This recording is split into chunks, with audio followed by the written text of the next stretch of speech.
اللہ اکبر اللہ اکبر اللہ اکبر۔ بچہ پیدا ہوتے ہی اس کے کان میں اذان کیوں دی جاتی ہے؟ امریکی سائنسدان نے جب تجربہ کیا تو فوراً مسلمان ہو گیا۔ اللہ اکبر۔ جب بھی کوئی بچہ ایک مسلمان گھرانے میں آنکھ کھولتا ہے تو سب سے پہلے اس بچے کے کان میں اذان دی جاتی ہے، جس کا مقصد یہ ہوتا ہے کہ وہ بچہ ایک مسلمان گھرانے میں پیدا ہوا ہے۔ مگر ناظرین، اذان دی کیوں جاتی ہے؟ وہ بچہ تو ناسمجھ اور چند لمحے پہلے ہی اس دنیا میں آیا ہے، تو آخر اذان دینے سے ایسا کیا ہوتا ہے کہ ہر مسلمان اپنے بچے کے کانوں میں اذان دیتا ہے؟ جب یہ خبر امریکی سائنسدانوں تک پہنچی تو وہ مذاق اڑانے لگے، کہنے لگے کہ یہ مخصوص کلمات تو مسلمانوں کے یہاں اس وقت کہلوائے جاتے ہیں جب نماز کی ادائیگی کرنی ہو۔ بھلا اتنے چھوٹے بچے کو یہ اذان سنانے کا مقصد کیا ہوتا ہے؟ انہوں نے جب اس بارے میں تحقیقات کرنا شروع کی اور کچھ بچوں پر تحقیق کی، جو بات سامنے آئی وہ ان سب کے لیے حیران کن تھی۔ سن کر شاید آپ کو بھی یقین نہ آئے، مگر یہی سچ ہے، ایسا سچ جسے سن کر وہ سائنسدان مسلمان ہو گیا۔ ہم یہ مکمل واقعہ آپ کو آج کی اس ویڈیو میں بتائیں گے۔ اسلام نہ صرف مکمل ضابطۂ حیات ہے بلکہ اس کی تعلیمات مکمل اور جامع ہیں۔ یہ زندگی کے ہر پہلو میں ہماری رہنمائی کرتا ہے۔ حضرت حسن بن علی علیہ السلام فرماتے ہیں کہ رسول اللہ صلی اللہ علیہ وآلہ وسلم نے فرمایا، جس کے یہاں بچہ پیدا ہو تو اس بچے کے دائیں کان میں اذان اور بائیں کان میں اقامت پڑھیں۔ آج سے پہلے علماء کرام نے اس کے بارے میں جو حکمتیں بیان فرمائی ہیں وہ یہ ہے کہ اذان کی آواز سے شیطان بھاگ جاتا ہے، جس سے بچہ اس کے شر سے محفوظ رہتا ہے۔ یعنی دنیا میں آنے والے بچوں پر شیطان کا سایہ ہر وقت منڈلاتا رہتا ہے۔ اس کی پوری کوشش ہوتی ہے کہ وہ اس بچے کو اپنے قابو میں کر لے تاکہ جب تک وہ ہوش سنبھالے تو گمراہی اور غلط راستے کو ہی چنے، زندگی میں کبھی بھی کامیاب نہ ہو سکے۔ سماعت کے ماہرین امریکی سائنسدانوں نے اس بات پر تحقیق کی کہ مسلمان بچے کے پیدا ہوتے ہی اس کے کان میں اذان کیوں دیتے ہیں۔ ناظرین گرامی، ان کا کہنا ہے کہ بچے کے کان میں اذان دینے کی حکمت کا اندازہ اس وقت ہوا جب فرانس میں ایک لڑکی کو اسپتال کے اندر دورے پڑنے شروع ہوئے۔ جب اس لڑکی کو دورہ پڑتا تو جرمن زبان میں وہ مذہبی دعائیں پڑھنا شروع کر دیتی۔ وہ ایک فرانسیسی لڑکی تھی لیکن جرمن زبان کا ایک بھی حرف نہیں جانتی تھی۔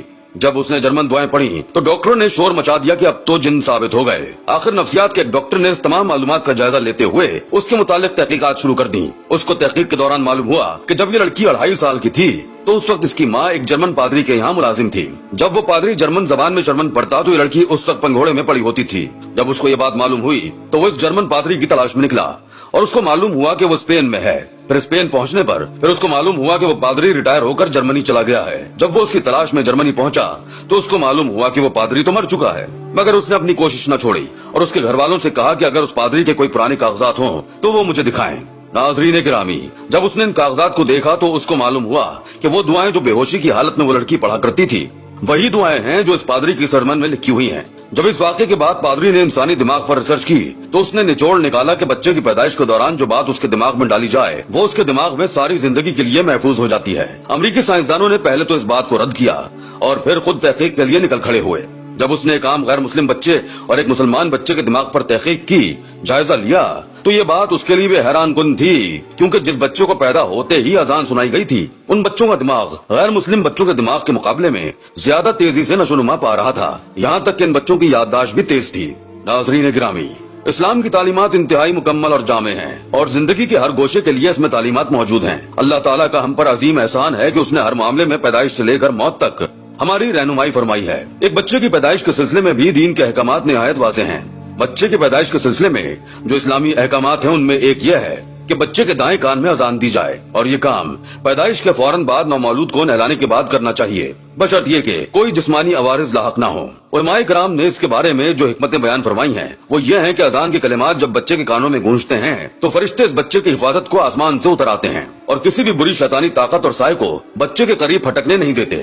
اس میں یہ مصلحت بھی بیان کی جاتی ہے کہ بچے کے دنیا میں آتے ہی اس کو جو دعوت ملتی ہے وہ ہے عقیدہ توحید اور عقیدہ رسالت اور نماز کی دعوت۔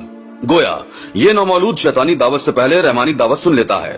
شیطان اس سے پہلے کہ اپنے شکنجے اس بچے پر مضبوط کر لے اسے فرشتے اپنی پناہ میں لے کر یہ نویر سنا دیتے ہیں کہ اس نے ایک مسلمان گھرانے میں آنکھ کھولی ہے اور یہ بات اس کے لیے باعث فخر ہے۔ ناظرین گرامی، اذان دینے کی حکمتوں میں سے ایک حکمت یہ بھی ہے کہ بچہ سب سے پہلے اپنے خالق کا نام سن لیتا ہے، جیسا کہ علی قاری رحمت اللہ علیہ فرماتے ہیں، بچے کے کان میں اذان دینے کی حکمت یہ ہے کہ وہ سب سے پہلے اللہ تعالیٰ کے ذکر کو ایمان کی دعا کی صورت میں سن لیتا ہے۔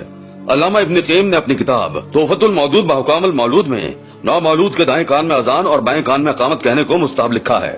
اس بارے میں متعدد احادیث ہیں، ان میں سے ایک حدیث یہ ہے جس کو حضرت ابو رافع نے روایت کیا ہے۔